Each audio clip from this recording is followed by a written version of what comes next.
कैसे हैं दोस्तों। मैं आपका नीतीश सहाय कलम के आईने से। आज हम लोग बात करेंगे छत्तीसगढ़ के उस ज़िले के बारे में जो ज़िला छत्तीसगढ़ की राजनीतिक, प्राकृतिक और सांस्कृतिक रूप में विशेष स्थान रखता है। यहीं से राष्ट्रपति के दत्तक पुत्र जो हमारे कोरवा भाई हैं वो आते हैं, जहाँ से प्रचुर मात्रा में सांस्कृतिक संसाधन मिलने के संकेत मिले हैं, जो राजनीतिक रूप से एक विशेष स्थान रखता है। विशेष कहने का तात्पर्य यहाँ से कई कद्दावर नेता राजनीति में आए हैं और आ रहे हैं, चाहे परम आदरणीय कुंवर दिलीप सिंह जुदेव हों या विष्णुदेव साय हों, छात्र राजनीति से उभरे हुए नंद कुमार साय हों या विनय कुमार भगत हों या रामदेव राम भगत हों जो उनके पिताजी हैं विनय भगत जी के, चाहे कांग्रेस हो या बीजेपी, दोनों ही दल में कई कद्दावर नेता, और जिस जिले ने प्रदेश को कई प्रादेशिक और केंद्रीय मंत्रियों से सुशोभित किया है। पर मेरा बात करने का मकसद आज राजनीतिक नहीं है। मैं जो बात आपके सामने कहना चाहता हूँ वो ये है कि फिर भी हमारा ज़िला पिछड़ा हुआ क्यों है, क्यों हम उन्नति के रास्ते से थोड़ा सा धीरे चल रहे हैं, क्यों हमारे ज़िले में सुविधाओं की कमी है। तो इसलिए जो मैं बात करना चाह रहा हूँ वो ये है कि 3 चीज़ें हैं जिसके कारण हम पिछड़े हुए हैं। वो है ट्रिपल एस। अब आप बोलेंगे ट्रिपल एस क्या है? तो ट्रिपल एस है स्वास्थ्य, सड़क और शिक्षा, और तीनों में ही हम बिल्कुल ही पिछड़े हुए हैं। स्वास्थ्य में हमें प्रतिदिन 30 दिन में प्रतिदिन किसी न किसी कारण से रांची रिफ़र कर दिया जाता है। तो स्वास्थ्य के क्षेत्र में हम पिछड़े हुए हैं। शिक्षा के नाम पे यहाँ एक एनियस पीजी कॉलेज है, एक गर्ल्स कॉलेज है और तीसरा कोई कॉलेज है नहीं। एक एग्रीकल्चर कॉलेज खुलने का चल रहा है, पर मुझे पता नहीं, मेरे ज्ञान तक अभी तक वो अस्तित्व में आया नहीं है। ना ही कोई मेडिकल कॉलेज है, ना ही कोई इंजीनियरिंग कॉलेज है। तो यहाँ से बच्चे जो हैं बाहर जा रहे हैं और बाहर जाके शिक्षा ग्रहण कर रहे हैं। तो यहाँ के लोगों का बाहर विस्थापन हो रहा है। तो शिक्षा के क्षेत्र में तो हम इस तरीके से पीछे हैं। अब अगर सड़क की बात करें, जो तीसरा मेन पहलू है कि अगर सड़क सही रहेगा तो स्वास्थ्य सही हो जाएगा, शिक्षा सही हो जाएगा। तो सड़क जो है वो बद से बदतर है। अभी पिछले कुछ सालों में लोदाम से कुनकुरी तक की सड़क अच्छी है, पर कुछ कुनकुरी के बाद का जो रास्ता है वो किसी से छिपा नहीं है।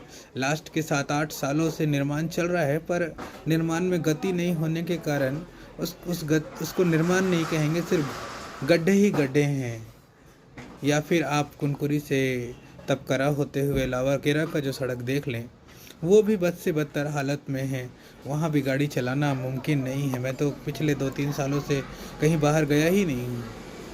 जो सड़क अच्छा है वो मैं आपको बता दिया हूँ कि जसपुर से लेके आपका लोदाम होते हुए रांची का रास्ता अच्छा है, और उसी में ट्रैवल आम लोग हम लोग करते हैं, इसलिए रेफर भी हो जाते हैं।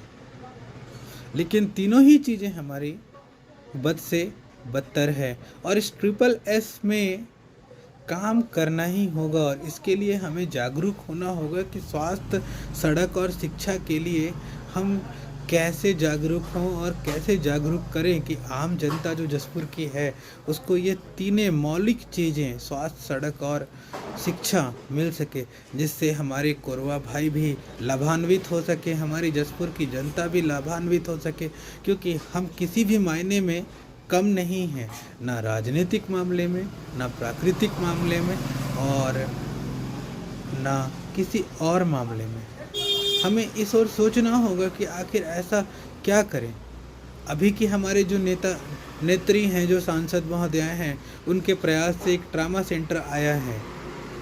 वो भी अभी कागजों में ही है, 23 करोड़ का प्रोजेक्ट है, लेकिन वो अभी कागजों में ही है, उसको आने में भी अभी 1-2 साल लगेगा। तो और जो सड़क है वो पिछले 7 सालों से बन रहा है। रेल लाइन अभी तक आया नहीं है। और रेल के लिए आपको पता ही है कि रेल के लिए मैं स्वयं भी संघर्ष कर रहा हूँ अपने वीडियो के माध्यम से और अनेक माध्यमों से, और लोग भी, कई NGO भी संघर्ष कर रहे हैं। सारे वकील अधिवक्ता संघ भी उसके लिए अपनी ओर से अलग अलग अथक प्रयास कर रहा है। कई बार हमने वीडियो में देखा है कि लोग उस ओर आवाज़ बुलंद कर रहे हैं, पर उससे पहले हमें इन 3 चीज़ों में तो आवाज़ बुलंद करनी होगी, चाहे कांग्रेस हो, भाजपा हो या अन्य कोई भी दल हो। हमें अपनी आवाज़ बुलंद करनी होगी, तभी हमें ये तीनों मौलिक चीज़ें प्राप्त होंगी। तभी हमारी आने वाली पीढ़ी जो है वो आगे बढ़ पाएगी, वो कह पाएगी कि हाँ, जसपुर ज़िला अलग है, यहाँ स्वास्थ्य सुविधा बेहतर है, यहाँ की सड़कें चमचमाती हुई सड़कें हैं, यहाँ यह शिक्षा में अव्वल है। भले हमारा जो एजुकेशन रेट है वो बहुत अच्छा है, BSc MSc की आपको कई लोग मिल जाएंगे, पर सिर्फ मिल रहे हैं। अगर शिक्षा अच्छी होगी तो बेरोजगारी नहीं होगी, और बेरोजगारी नहीं होगी तो विकास होगा, और विकास होगा तो उन्नति होगी।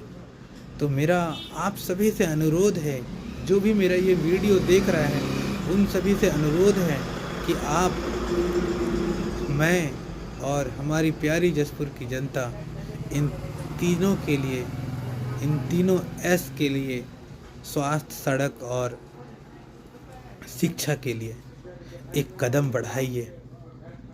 आप ताकत दीजिए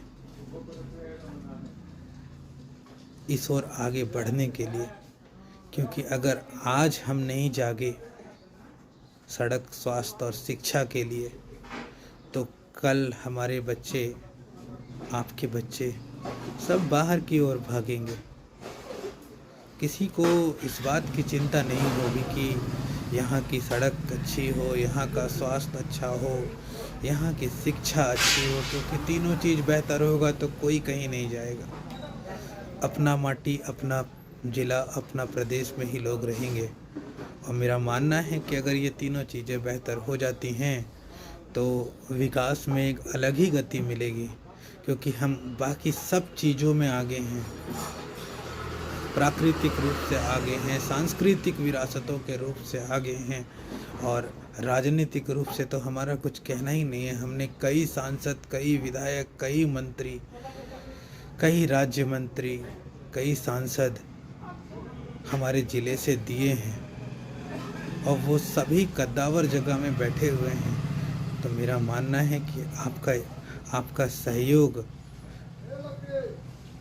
सहयोग या वीडियो को लाइक और कमेंट और शेयर करके हम इस ओर आगे बढ़ सकते हैं। तो अगर आप चाहते हैं कि इस ओर आगे बढ़ें तो मेरे चैनल नीतीश सहाय को सब्सक्राइब, लाइक और शेयर करें। जय हिंद दोस्तों, जय जसपुर, जय छत्तीसगढ़, जय महातारी।